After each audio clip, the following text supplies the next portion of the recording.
ہر سال رمضان المبارک کی آمد مسلمانوں کے لیے ایک بہت بڑا تحفہ ہے۔ رمضان المبارک میں قرآن مجید کے نزول کے ساتھ ساتھ دوسری الہامی کتابیں تورات، زبور، انجیل بھی اسی مبارک مہینے میں نازل کی گئیں۔ تمام عالم اسلام میں رمضان المبارک نہایت احترام سے منایا جاتا ہے۔ حدیث شریف کا مفہوم ہے کہ رمضان شروع ہوتے ہی شیطان باندھ دیے جاتے ہیں، لیکن پھر بھی لوگ شیطانی کام، ذخیرہ اندوزی، بددیانتی، جھوٹ جیسے کاموں سے باز نہیں آتے، تو ہمیں رمضان کی برکات و ثمرات کیسے نصیب ہوں گی؟ زیر بحث موضوع کا مقصد ہمارے رمضان میں ہونے والی رویوں کا جائزہ لینا ہے کہ انفرادی اور اجتماعی طور پر رمضان المبارک میں ہمارے کیا رویے ہیں اور کیا ہونے چاہیے۔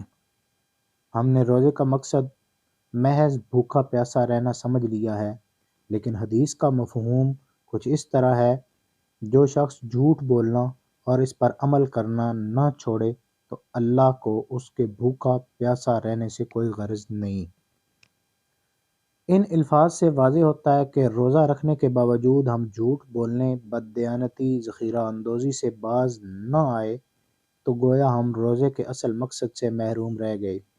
روزے کا اصل مقصد انسان کے نفس کی اصلاح، اللہ سے سچا تعلق اور عادلانہ معاشرے کا قیام ہے۔ قرآن پاک میں اللہ تعالیٰ فرماتے ہیں: تم پر اور تم سے پہلی امتوں پر روزے فرض کیے گئے تاکہ تم پرہیزگار ہو جاؤ۔ روزے کا بنیادی مقصد اپنے اندر تقویٰ کا قیام ہے، اور یہ تقویٰ تب حاصل ہوگا کہ بد اخلاقی نہ کریں، عدل و انصاف سے کام لیں۔ انسان جب روزہ رکھ کر اپنے اوپر کچھ پابندیاں عائد کرتا ہے، اپنے احساسات پر کنٹرول کرتا ہے، صبح صادق سے لے کر غروب آفتاب تک، اور یہ عمل مسلسل 1 ماہ تک جاری رکھتا ہے، تو اسے سوسائٹی میں موجود دوسرے لوگوں کی بھوک کا احساس ہوتا ہے، جو اسے ان کے مسائل حل کرنے کی طرف متوجہ کرتا ہے۔ ماہ رمضان کا مقصد عبادت کے ساتھ ساتھ لین دین کے معاملات، خاندانی معاملات پر توجہ دینا بھی ہے۔ حضرت مجدد الفسانی رحمۃ اللہ علیہ فرماتے ہیں کہ رمضان کے اثرات پورے سال پر اثر انداز ہوتے ہیں۔ روزہ ہمیں سماجی برائیوں کو ختم کرنے اور اپنے نفس کو خواہشات سے پاک کرنے کا حکم دیتا ہے۔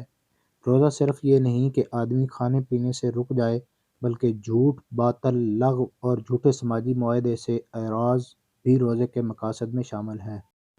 لیکن آج ہم دیکھتے ہیں کہ ہماری معاشرتی زندگی میں ہر جگہ جھوٹ بولا جا رہا ہے۔ تجارت، خاندانی زندگی، حتیٰ کہ عدالتی سسٹم میں ہر طرف جھوٹ ہے۔ حدیث کے الفاظ کی روشنی میں جھوٹ بولنے سے گریز کرنا روزے کے مقاصد میں سے ہے، لیکن ہم لاپرواہی کا شکار ہیں۔ روزہ انسان کو مہذب بناتا ہے، اس کے اندر اخلاقی جرأت پیدا کرتا ہے، عقل و شعور کو بڑھاتا ہے۔ امام شاہ ولی اللہ رحمۃ اللہ علیہ کے نزدیک روزے کا مقصد انسان میں اخلاق اربع کو پیدا کرنا ہے۔ ہمیں اپنا محاسبہ کرنا ہوگا کہ ہم رمضان المبارک کی برکات حاصل کر رہے ہیں یا نہیں، کہ واقعی روزہ ہمارے اندر مثبت تبدیلی پیدا کر رہا ہے یا نہیں۔